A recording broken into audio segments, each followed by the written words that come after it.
আচ্ছা, এটা একটি সম্মিলিত যে ঘটনাগুলো এখন ঘটছে, মানে সৌদি আরব থেকে প্রবাসীদের পাঠিয়ে দেওয়া হচ্ছে। তো এই ঘটনাটা যে সূত্রপাতটা হয়েছিল ইসরায়েলের বিরুদ্ধে যে আমাদের যে বড় সমাবেশ হয়েছিল ওইটার প্রেক্ষিতে, যেখানে বলা হচ্ছিল যুবরাজকে কটাক্ষ করে বিভিন্ন পোস্টার করা হয়েছে। তো এখানে বুঝে যারা শেয়ার করছে, আমি দু একটা কথা ঘটনা বলতে পারি। যেমন টুইটারে বলেন বা ফেসবুকে বলেন, এখানে কিছু গোষ্ঠী থাকেই হচ্ছে যারা বিভিন্ন ঘটনার দিকে নজর রাখে, যারা এই ধরনের ঘটনাগুলোকে প্রোপাগান্ডা হিসেবে ছড়ানোর চেষ্টা করে এবং বহির্বিশ্বে দেখানোর চেষ্টা করে আসলে বাংলাদেশের এই ঘটনাগুলো আসলে কিভাবে ঘটছে, বা বাংলাদেশের বিভিন্ন ঘটনাতে বাংলাদেশে অস্থিরতা বিরাজ করছে। তো এটাও একটা একটা ঘটনা হিসেবে তারা তারা এটা বেছে নেয়, যেটাতে হচ্ছে টুইটারে বা ফেসবুকে এই ধরনের প্রচারণা চালানো হয়। এবং টুইটারে আমরা দেখেছি যে ইংলিশে টেক্সট করে যাতে হচ্ছে বহির্বিশ্বে নজর কাড়া যায়, এই ধরনের পোস্টগুলো দিয়ে হচ্ছে মানে হচ্ছে এটা ফ্লাডেড হিসেবে ছড়ানো হয়। তো এটাতে অনেক অনেক ক্ষেত্রে তারা সফলও হয়েছে।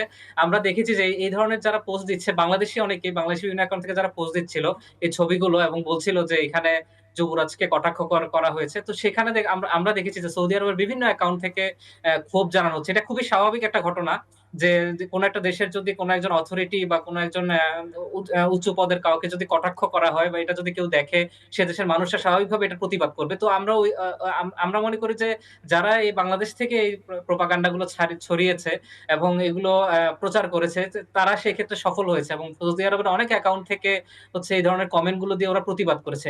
ঘটনাটা আসলে এতটুকু পর্যন্ত। এর বাইরে যে আমরা যে প্রোপাগান্ডা গুলো দেখছি যে প্রবাসীদের ৮,০০০, ২০,০০০, আমরা আজকে একটা ফ্যাক্ট চেক করলাম যেখানে বলা হচ্ছে ৬০,০০০ প্রবাসীকে পাঠিয়ে দেওয়া হয়েছে। এগুলো আসলে কোনোটারই ভিত্তি নাই। এটা সৌদি আরবের একটা নিয়মিত একটা ঘটনা।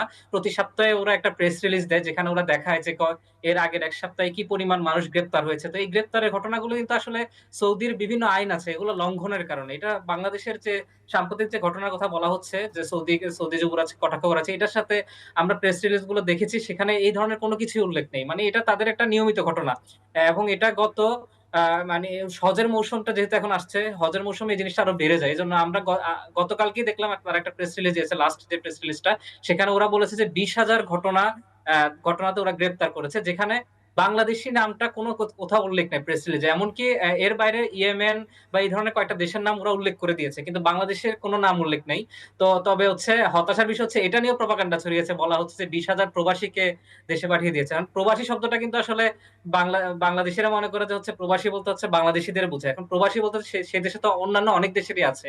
তারাও প্রবাসী। তো মানুষ জি। হচ্ছে আসলে নিউজের এই লাইনগুলো দেখে আসলে বিভ্রান্ত হচ্ছে অনেক ক্ষেত্রে। তো এটা হচ্ছে অনেকে না বুঝে শেয়ার করছে। জি। প্রবাসী বলতে মানুষ মনে করছে যেটা হচ্ছে বাংলাদেশী প্রবাসী মনে করছে। আসলে কিন্তু ২০,০০০ এর ভিতরে বাংলাদেশী আসলে আছে কিনা এটাই প্রেস রিলিজে বলা নেই।